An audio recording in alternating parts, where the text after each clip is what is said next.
Assalamualaikum dan selamat pagi kepada murid-murid. Hari ini kita akan membincangkan tentang dadah, penagih atau pengedar.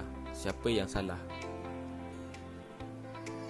Sebelum kita mulakan perbincangan kita pada hari ini, saya akan menerangkan sedikit sebanyak tentang apa itu dadah. Dadah ini adalah bahan yang menyebabkan perubahan dalam fiziologi atau psikologi organisma semasa diambil. Dadah yang popular di kalangan rakyat Malaysia adalah kokain, syabu, heroin dan ganja. Jadi, untuk memulakan perbincangan kita pada hari ini, kita akan mulakan perbincangan kita oleh Ian Malvin untuk menceritakan sedikit sebanyak tentang pengetahuan beliau atau peranan untuk menghentikan gejala keji ini di tanah air kita. Dipersilakan Ian. Baru ini di Marang, polis berjaya menahan seorang lelaki dipercayai antara pengedar dadah terbesar di daerah ini yang merampas dadah seberat lebih 13 kg dalam serbuan di rumah di kampung Surau Haji Yaakob, Bukit Payong di sini pada Isnin lalu. Ketua Polis Daerah Marang, Deputi Superintendent Muhammad Zain Idris berkata, lelaki tempatan berusia 50 tahun itu ditangkap dalam operasi tapis khas 3.0 dan jihad dadah kira-kira jam 12.50 malam. Menurutnya, pemeriksaan di rumah suspek menemukan dadah disyaki jenis yaba seberat 555 gram dan 13 kilo dadah jenis sabu dengan nilai keseluruhan dianggarkan berjumlah lebih RM500,000 duit Malaysia. Muhammad Zain berkata, suspek yang tinggal seorang diri dipercayai menjadikan rumah sewa tersebut sebagai tempat pemprosesan dadah dan bahan terlarang itu hanya dijual kepada pengedar, bukan penagih biasa. Katanya, rumah tersebut turut dilengkapi 4 kamera litar tertutup CCTV dipercayai bagi tujuan mengesan kehadiran polis dan pihak berkuasa. Menurut Muhammad Zain, suspek yang mempunyai 19 rekod lampau kes berkaitan dadah kini direman selama 7 hari sehingga 24 Mei nanti bagi siasatan lebih lanjut. Kes disiasat di bawah Seksyen 39B Akta Dadah Berbahaya 1952, katanya Deputi Superintendent Muhammad Zain Madri. Terima kasih Ian kerana telah memberi sedikit sebanyak pengetahuan anda dan peranan untuk menghentikan gejala tak elok ni dalam negara kita, dalam tanah air kita. Kita teruskan perbincangan kita dengan Faris.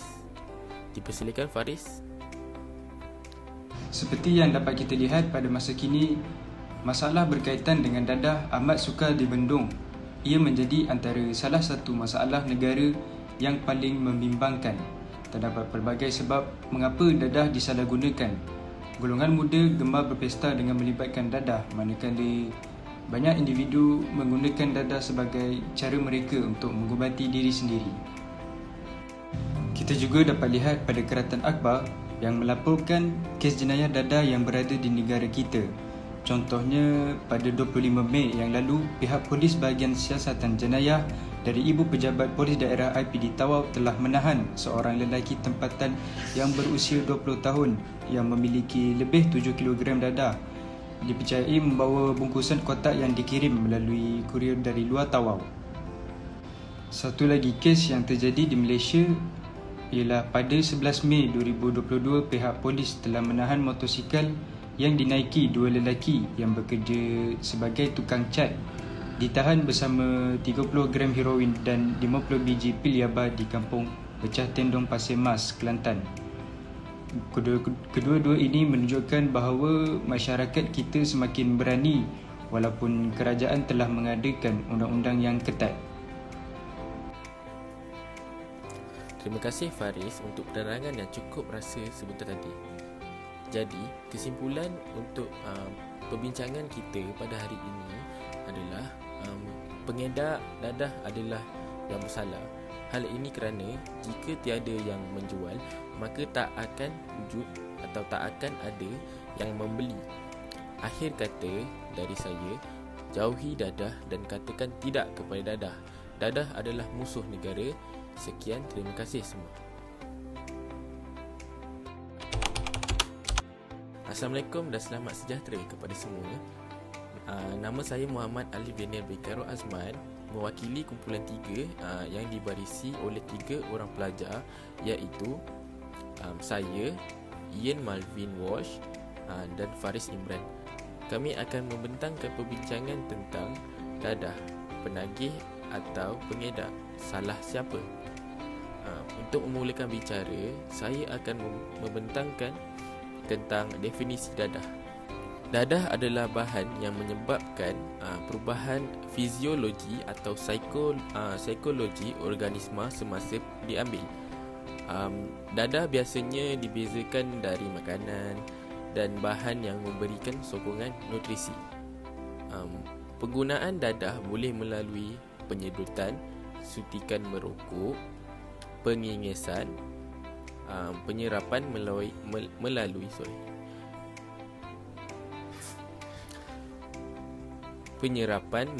tampalan pada kulit, supositori atau melarutkannya di bawah lidah. Seterusnya, apa itu penagih dadah?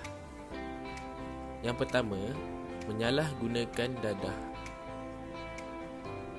Ia bermaksud menggunakan dadah bukan atas tujuan perubatan. Seseorang itu akan terus menggunakan dadah walaupun menghadapi masalah semasa menggunakannya.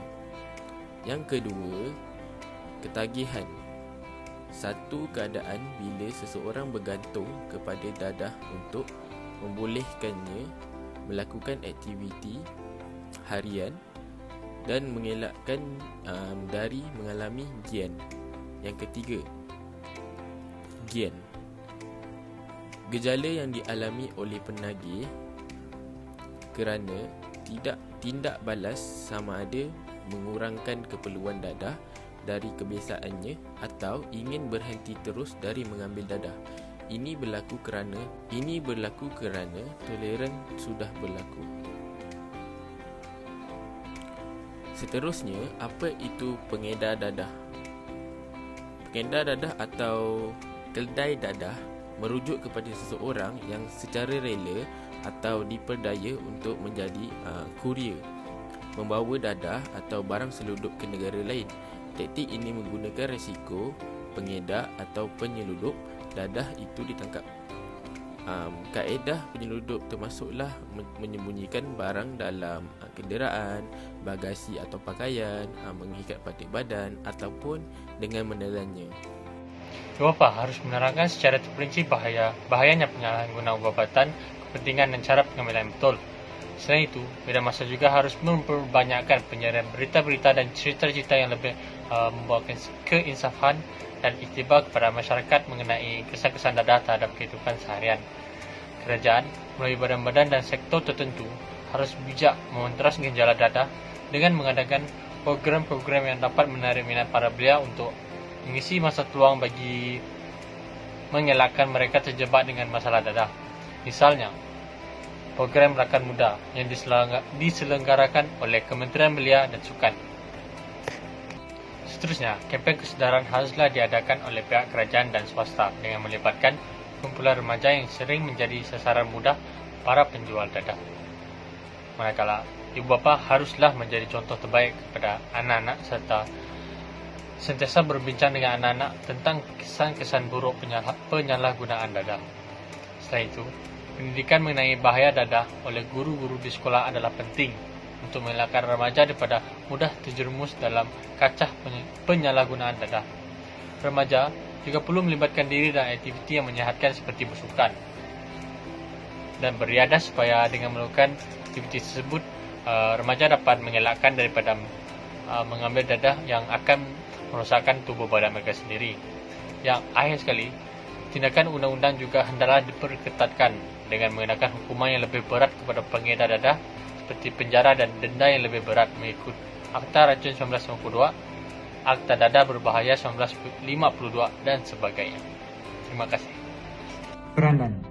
Antara peranannya ialah mengadakan kempen anti dadah. Pelbagai kempen anti dadah yang dijalankan sebelum ini seperti kerjasama dengan Kementerian Pelajaran Malaysia. Selain itu, iklan TV kempen anti dadah juga telah diadakan di Malaysia dengan bertujuan untuk menyedarkan kita semua tentang bahayanya dadah. Namun, ianya tetap tidak mendatangkan kesediaan masyarakat kita mengenai keburukan jika terlibat dengan jenayah dadah. Yang kedua ialah peranan ibu bapa. Ibu bapa perlulah memainkan peranan yang lebih penting untuk membantu kerajaan menangani penyalahgunaan dadah di negara kita. Pada zaman kini, perlunya ruang dan masa oleh ibu bapa untuk anak-anak, khususnya remaja, untuk membincangkan tentang sesuatu masalah yang dihadapi atau sekadar memenuhi interaksi sosial antara mereka. Situasi sebegini membolehkan anak-anak, khususnya remaja, merasakan kasih sayang ibu bapa dan sekaligus dapat membentuk emosi yang sihat. Kesimpulannya, jika kita tidak memandang masalah ini secara serius, isu ini akan menjadi semakin kritikal dan sukar dibendung, terutamanya golongan remaja dan belia serta masyarakat luar ataupun penduduk dalam. Tidak lupa juga bab kata pepatah, kalau tak ada asah, tentu ada api. Kalau tidak ada penjual, tentu tak ada pembeli. Selain itu, sistem keselamatan negara haruslah dipertingkatkan agar tiada lagi dadah yang dapat dijual di negara kita. Akhir kata, katakan tidak kepada dadah. Sekian, itu sahaja daripada kami. Terima kasih.